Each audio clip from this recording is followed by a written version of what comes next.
Hello, this is Bob Jackson. I'm the Educational Liaison for the PRISM project here at Rose-Hulman. Today I want to do an informational video on Moodle with you, or Moodle applications anyway. And it's going to be getting a little bit deeper into some mastery learning type things that you can do within your Moodle course or courses.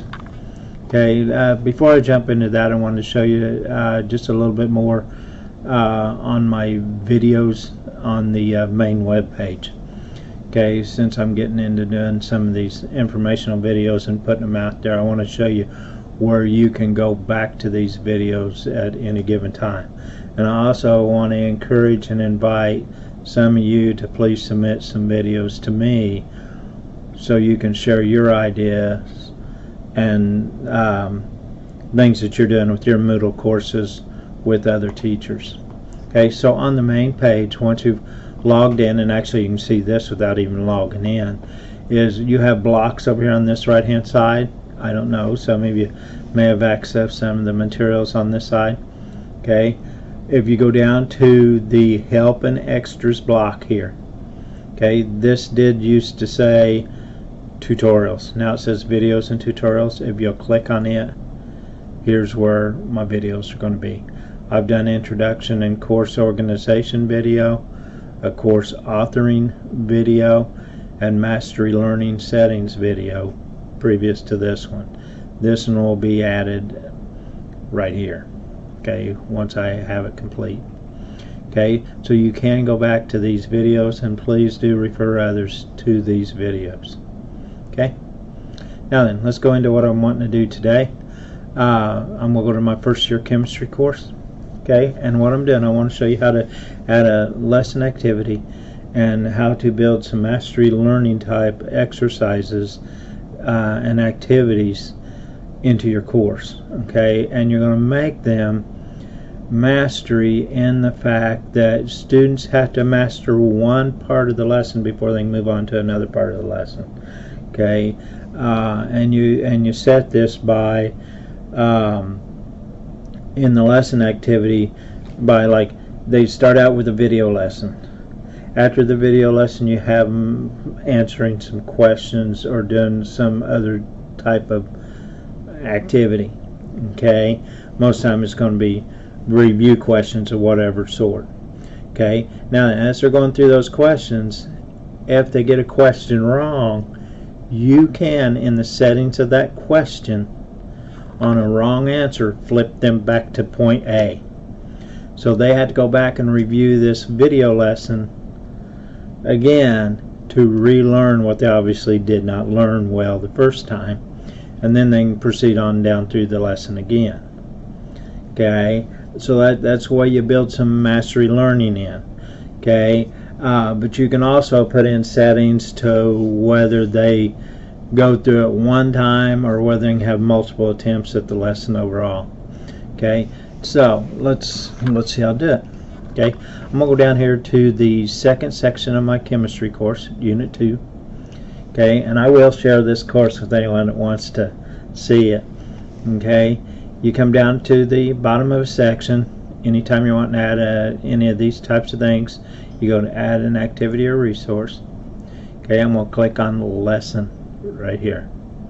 Okay, then that's going to give you the settings page. Okay, you want to give your lesson activity a title, so I'm just going to call this measurement units and calculations. Okay, if you want to put some instructions for your students, you can put them here in this description box that'll show on the main course page. Okay, if you do put something here, be sure and click this display on course page, because it won't. It will appear on the lesson once they open it at the top. Okay, if you don't click this, so you can put instructions in there. If your intent is for it to be on the main page, you need to click this down here. If you want it just on the lesson, once they open the lesson, you can put some instructions here. Okay, I'm not going to do that for now, just to save time. Okay, appearance, appearance is some very important settings for you to put in the course. Okay, on appearance, okay, one of the things that you can do is you can have a progress bar appear on the lesson activity for the students. Okay, and because some teachers can build some lessons that take considerable amount of time because there's several different things have to do in it. But students can see if you select yes at the bottom of the page a progress bar showing them what percentage of the lesson activities they have done and how much more they got to do. And this is particularly helps a student if they've got a limited amount of time to get it done. Okay, I like selecting that. It's not a have to, of course. Display a menu. I like to display a menu on a lesson activity because it'll show the students all the things that they have to do in the lesson activity. Okay, now some teachers will choose not to select this setting because they don't want the student either discouraged because there's too much to do or whatever other reasons that they don't want them to see. I would select it. Okay, on the show more, you can go down through these. I don't tend to do it, but it's where you can, particularly this setting here, is you can have a display menu showing up at a certain point once a student has made a given grade on it. Okay, and I don't care to use those settings.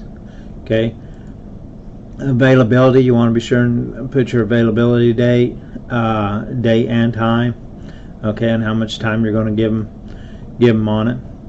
Okay, flow control. Flow control is important because this is where you set some key settings on how students move through the actual lesson activity. Okay, you allow students, the first setting here is allow student to review. I would select yes. Okay, now then it's not necessarily so for everyone, and it's all according to what your class is and the purpose of your actual lesson activity. But review will let them go through it once and then they can go back and start over again. Okay, if you select no, then they're not going to be able to go back once they've gone through it once. Okay, but selecting yes, you're going to allow them to be able to review their attempt. Okay, this is when you get into when you get into questions and where the students are asking questions. If you want to let them try questions again once they've done them once, you can say yes here. If you don't want them to, then once they've answered it, you leave it at no. Okay, and then below that you can go more in the fact that you can give them just a certain number of attempts. Okay, and that's where I stop. Like, you know, there are certain types of things I'd give them 2 or 3 attempts. Most of the time I'm not going to give them 10 attempts. Okay, but if it's like a AP class or something like that, I may just give them 1 attempt. But I put into my lesson that on a wrong answer they can go back to this part. Okay, and you'll see that settings on when we actually get the lesson set up. Okay, grade, you're going to do this just like any other assignment. You can make it worth a given number of points, okay, or you can put it to a scaled grade. Okay, you want to be sure and put it to a category if you have your grade set up in categories. You can do it as a practice lesson. Okay, where you're not gonna, it's gonna appear just as practice and not go for a grade. Okay, and you can choose where there's going to be retakes. Okay, for the overall lesson. Okay, you can select yes or no. Okay, and then common module settings. This is pretty much the same as on most of any of your other Moodle type activities on a course.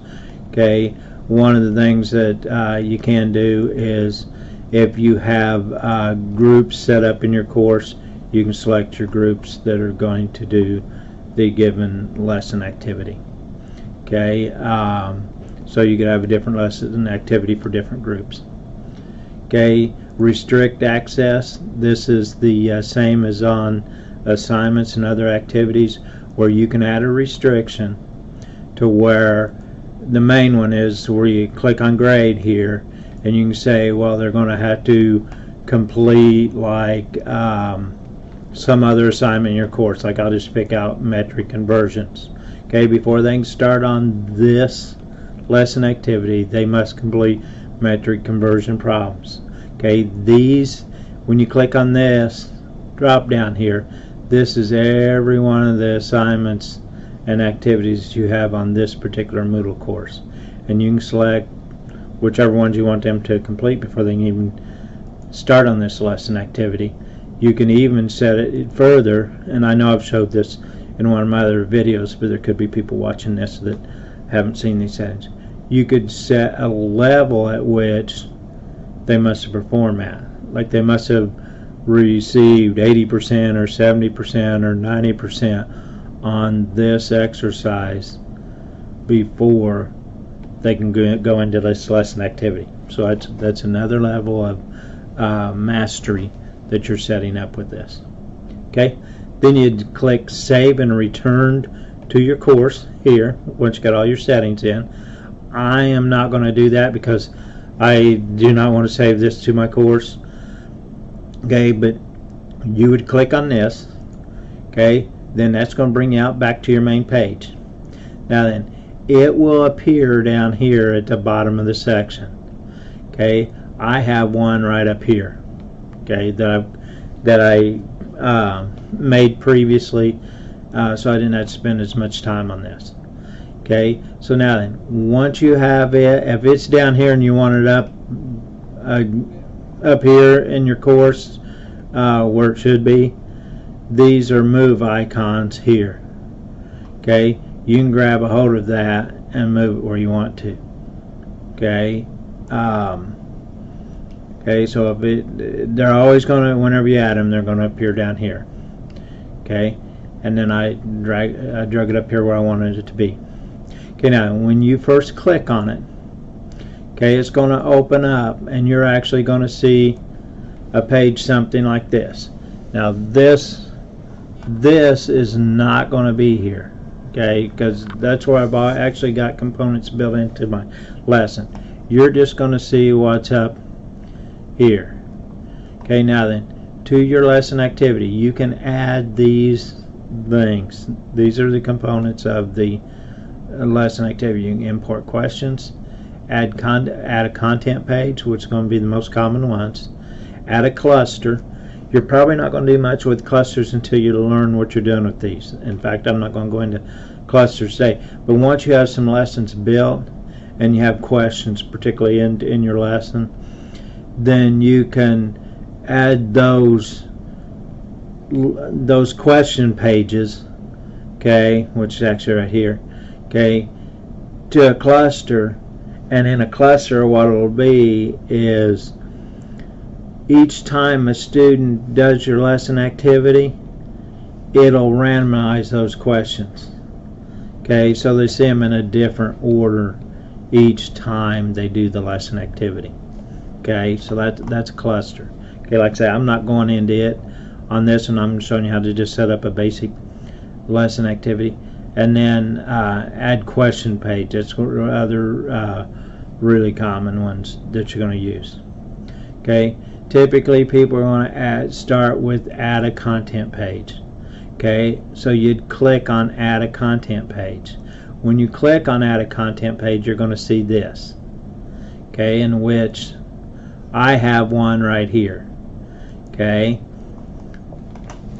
and I've got some of the work done on it, so it takes less time to show you. Okay, so my first thing on my lesson, I'm making a content page in which I'm putting a video lesson on. Okay, so I've just called it video lesson to make this simple. Okay, video lesson on units and measurement. Okay, now then, I made my video, I uploaded it to YouTube, and I have it right here. Okay, now then, the way you get that there is you are going to you want to click on this down arrow here. It's just going to open this menu up, and this, you're going to go to this for you to embed code. You're gonna click on these double arrows here. Okay, when you click on that and you go to YouTube where you have your videos stored, okay, and you get the video that you want, which one I've got is this one right here, and you are going to go to share, embed, and you're going to copy this code. Okay, and then that code is what's right here. Okay, and then that has my video. Now if you want to start with the text, some text here, or maybe a link, you could, instead of this, put a link to an online textbook or something you want students to read instead of video to start out your video lesson. You do that, and I've got one on down the screen here. I'm going to show you that, in which we'll use the link button. Okay, now then once you have that there, okay, it embeds your video. Okay, I have put a little bit more information down here where I type this in. You are to view the video lesson presented by Bob Jackson prior to doing any exercises in the lesson activity. Okay, so now then I've clicked on arrange content buttons horizontally. That's your choice. You can learn how the lesson activities look, and this is where you can change. If you don't like the way it looks and you click this, you may like it better. Okay, and then do I want to display in menu? Yes. Okay, that means it's going to be in the menu that students see for this lesson activity. Okay, and then description, you can put whatever description you want to here. I put Chemist Toolbox video lesson.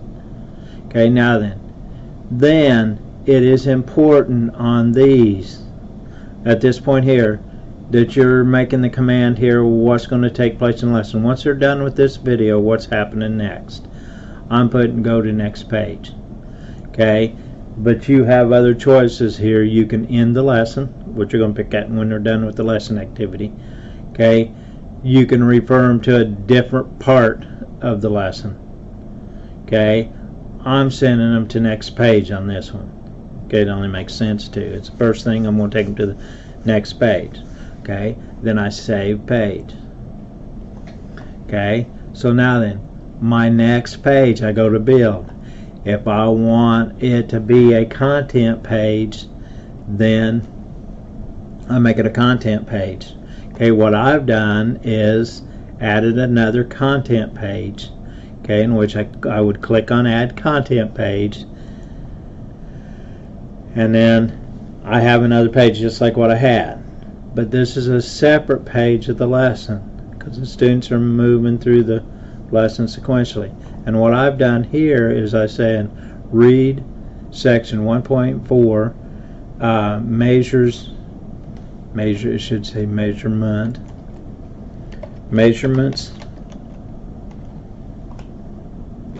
in the online chemistry 2E textbook. Okay, so now then I have an online textbook I'm having my chemistry students use. Okay, it's called Chemistry 2E at OpenStax. Okay, so I've taken, here's section 1.4, and I've got the URL here that I've put in. I've went to OpenStax, I've copied and pasted that, and it will take them straight to that page. Okay, which I'll show you.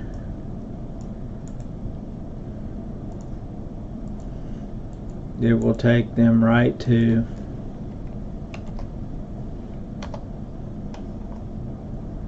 this page. Okay, so I've got my textbook embedded there. Now then, you could put your own text here. I've chosen, if you have an online textbook, is how you can integrate text from it, reading assignments and so forth into your lesson activity. Okay, so then I call it reading assignment for description, and then jump next page. So once they complete this, then they're going to my next page. Okay, then my next page, okay, that has me to here, my next page. Okay, I've decided I want to start having my students do some questions. Okay, so I'm going to go to add question page here. Okay, when I click on add question page here, I get to choose what type of question I want. You have essay questions, matching questions, multi-choice, which is multiple choice, numerical, short answer, and true false. Okay, so now then, I'm going to show you here, I have multiple choice, okay, that I selected. When you select a multiple choice page, here's what it looks like. Okay, and it's very much like in making up the questions for assessments or the quiz activity on Moodle. Okay, so you're going to put your question here, and then you're going to have answers down here. Okay, this would be like your answer A, answer B, answer C, so forth. You got to realize, like, you can have these jumbled each time they take them. Okay, now then, if you have more than one answer that can be correct on it, be sure and select multiple answer here. Okay, otherwise it's not going to let you put more than one answer right down here. Okay, now then, here's where the lesson activity is also very unique. In these, it's important for you to put not only the answers, but to put some feedback, okay, in the form of a response. When they answer, they're going to get this put at them. Okay, so like if they answer pounds, they're going to get wrong answer, go back and review the video lesson. And then you need to put in here at the jump point, down underneath each of the answers, where you want it to take them back to. So it's going to make the student go back to video lesson on units and measurement before they can go any further now. Okay, it's going to take them back once they got that answer. Okay, they go and then it'll bring them back to these questions. Okay, if they get the right answer, then you're saying right answer, great job. Then you have the jump where you have them go on to the next page. Okay, but you got to be sure and select that for each of the answers, and that's what makes this mastery learning. You're going to put next page, or you're going to refer them back on wrong answers. Okay, to whatever point in your lesson that you think's appropriate. Okay, so now then, that's a question page and how you do it. After my question page, I've chose to go to another content page, in which that content page I have put another video lesson. Okay, then after that video lesson, I have another question page. Now in this one, I did use some numerical type questions rather than multiple choice. Okay, because I haven't done chemistry problems. It's not even a very high level. It's unit conversion problems. Okay, and that's where you see with each one of your answers I have on it, you can see them here. The wrong answer, review video lesson again, and I'm referring them back to video lesson 2 before they can proceed on through. Okay, and that's pretty much a lesson activity. You can add as many pages as you want, and then at the end you want to add an end branch perhaps. Okay, if not, I mean, it's going to end even if you put them on this page, okay? But it's a very good. The lesson activity is a very good thing for you to do with students, particularly in regard to mastery learning, and to where the teacher doesn't have to be the guide constantly, okay? And students can progress through lessons, in a sequential manner, okay? And the other thing that's enabled by this to a great extent is flipping the classroom somewhat, to whereas you can embed into these lessons your video lessons that your students are getting at home, or even in these hybrid courses that you're doing, and then you're more helping them, like in a chemistry course, with doing the problems and so forth in the classroom, whereas they're getting their lectures per se through a lesson activity. Okay, that's pretty much it. I mean, you can add as many sections as you want. You get into it a good bit, then you can go to add clusters and importing some questions, just like what you could do on a quiz or assessment, and where you have your question banks on Moodle. Okay, have a good week at school. If you have any comments or feedback for me, please let me have it. If you have suggestions, let me have those also. That'll be a wrap. Thank you.